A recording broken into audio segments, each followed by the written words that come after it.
Have you loaded airtime by mistake or received airtime when what you really wanted was M-Pesa cash?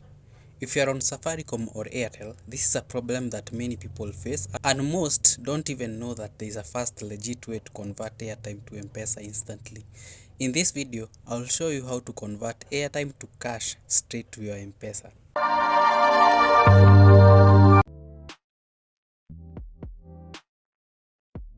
Let's start with the first conventional method.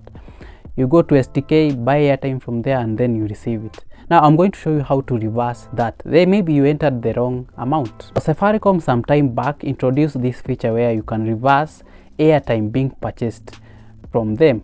Okay, the only thing that you need to do is send that M-Pesa message to 456, and within 24 hours it should be sorted. You should receive the money back to your M-Pesa. All right, or you can talk to them via their social media handles, that is Twitter, Facebook, Instagram, and then they will sort that out. The customer care will take care of your need. It's possible now to reverse that. Okay, And if you want the full step-by-step tutorial, including the clear comparison of charges from different third-party operators that convert airtime directly to M-Pesa, I have already done a comprehensive breakdown.